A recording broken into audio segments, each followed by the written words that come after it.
Former player Ron Harper was asked if he expected both of his sons to make the NBA, and his response had both of them shocked. I'm not LeBron James. I'm not going to tell my kids what they have to do. I just want them to play and enjoy the game and whatever. Bronny James, he's 7 for 28 in 4 preseason games from the field. He's 2 for 13, I believe, from three-point range. He's got 8 assists and 8 turnovers. He's moving into year 2. This guy is not an NBA player.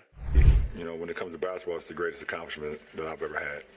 Done it all as an individual, but there's no greater accomplishment that would be able to overtake me being on the same floor as my son. So.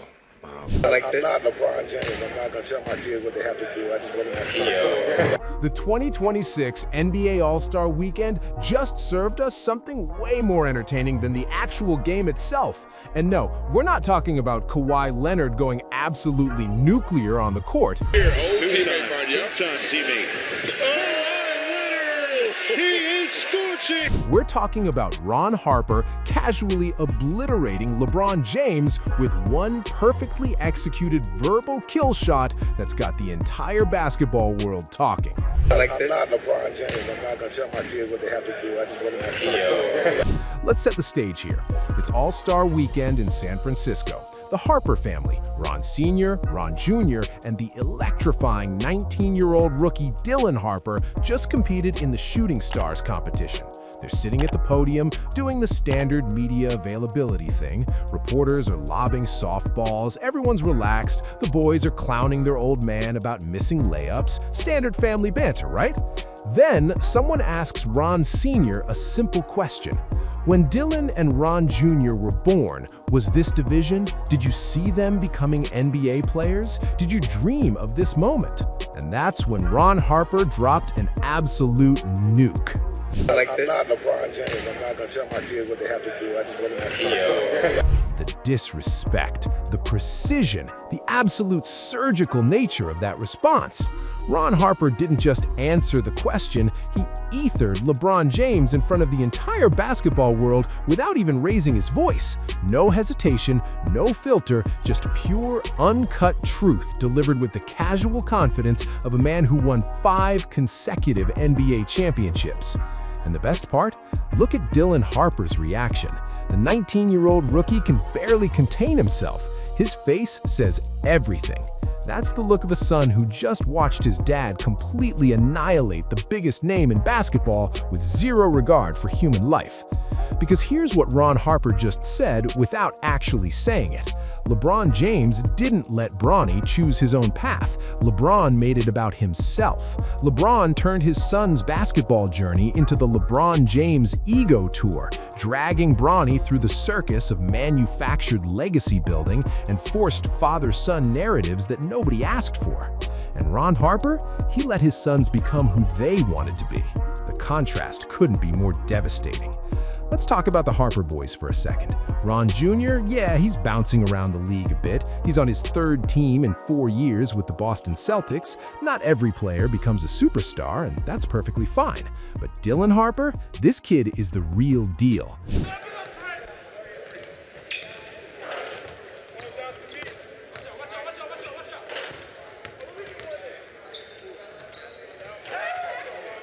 Second overall pick in the 2025 NBA Draft, behind only Cooper Flagg. 19 years old, already averaging 11 points per game for a San Antonio Spurs team that's absolutely terrifying right now. The Spurs have the 3rd best record in the NBA. They're only 2 games behind Oklahoma City for the #1 seed. They've beaten the Thunder 3 times already this season. Victor Wembanyama, Chris Paul running the offense, and now Dylan Harper developing into a legitimate weapon. This team is built for a deep playoff run, and Dylan Harper earned his spot on merit, not because his daddy hijacked an organization. Now, let's pivot to the LeBron and Bronny situation, because this is where things get absolutely ugly. LeBron James spent years telling anyone with ears that he would definitely, absolutely 100% play with one of his sons in the NBA. He made it his mission, his destiny, his legacy. And when the time came, he forced the Los Angeles Lakers, a franchise with 17 championships, with a legacy built by Magic Johnson, Kareem Abdul-Jabbar, Kobe Bryant, and Shaquille O'Neal, to draft Bronny James with the 55th pick overall in 2024. You know, when it comes to basketball, it's the greatest accomplishment that I've ever had. Done it all as an individual, but there's no greater accomplishment that would be overtake me being on the same floor as my son. So. Bronny James, a kid who was realistically the 100th ranked prospect in college basketball, a player who had no business being drafted that high, a young man who, by all accounts, should have spent more time developing his game before entering the league. But LeBron wanted his moment. LeBron wanted his crowning achievement. So the Lakers complied, and now we're watching the slow-motion train wreck. 56 games played across 2 seasons, Bronny James is averaging 2.2 points per game on 35% shooting from the field. 2.2 points per game. He's getting humiliated night after night, and not because he's a bad kid or lacks work ethic, but because he was thrust into a situation he wasn't ready for because his father needed another trophy for his ego shelf. He may not have the leverage to get Bryce into the NBA. And because I do think that was his plan. He may not have the leverage to keep Bronny in the NBA. And I know Bronny's got this contract, and if he sticks with the Lakers, maybe it's inevitable. But if LeBron ever has to really force his way out, that may be the end of Bronny's career. And LeBron, he's out here calling it his greatest accomplishment. Basketball is the greatest accomplishment that I've ever had. With LeBron, history tonight. The first father-son duo to play together in an NBA game. 4 NBA championships, 4 MVPs, all-time leading scorer, 2 Olympic gold medals, but playing with Bronny, watching his son struggle through 2.2 points per game on terrible efficiency while the entire basketball world cringes. With Washington last year, and Bronny nearly the steal. In fact, he gets the steal. I wanted him to get the steal and he keep going. He was throwing it down. Such a good person. This isn't about Bronny's accomplishments. It never was. This has always been about LeBron, about his narrative, about his story, about making sure that when people talk about the greatest moments in NBA history, LeBron James gets mentioned one more time. And I want my damn respect too. That one right there made me the greatest player of all time. I'm GOAT, bro. Bro. G-O-A-T. What are you talking about? Ron Harper saw through that immediately, and when given the opportunity, he took the shot. The beauty of Harper's comment is in its simplicity. He didn't need to go on a rant. He didn't need to explain himself. He just drew the line in the sand. I'm not LeBron James. I didn't force my kids into a predetermined destiny. I let them be themselves. And the results speak for themselves.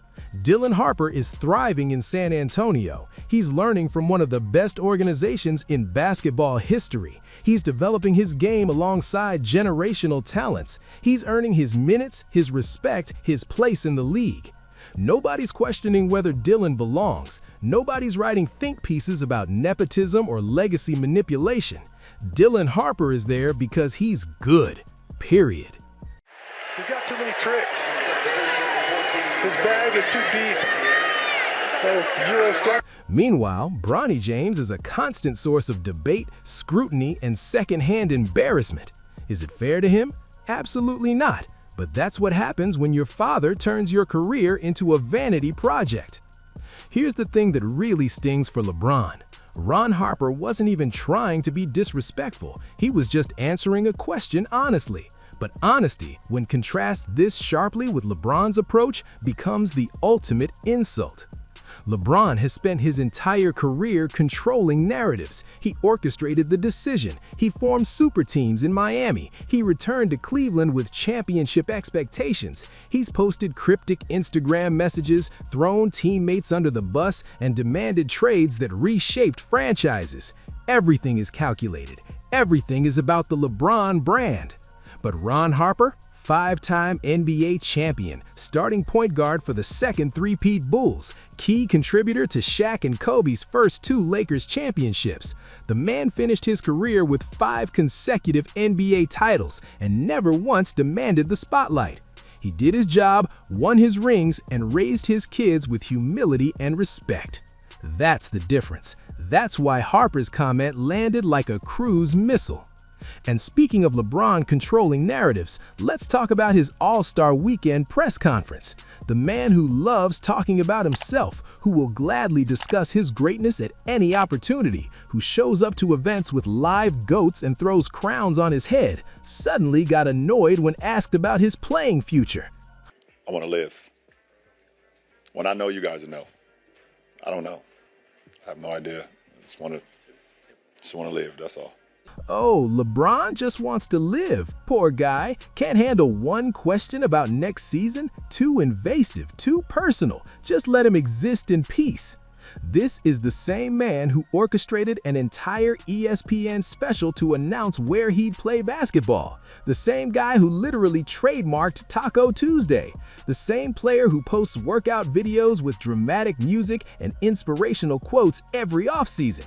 But one question about his future, that's crossing the line. The hypocrisy is staggering. Ron Harper's comment exposed everything wrong with the LeBron James approach to fatherhood and legacy. It revealed the fundamental difference between letting your children forge their own paths and forcing them into the roles you want them to play. Dylan Harper gets to be Dylan Harper. Bronny James will forever be LeBron's son.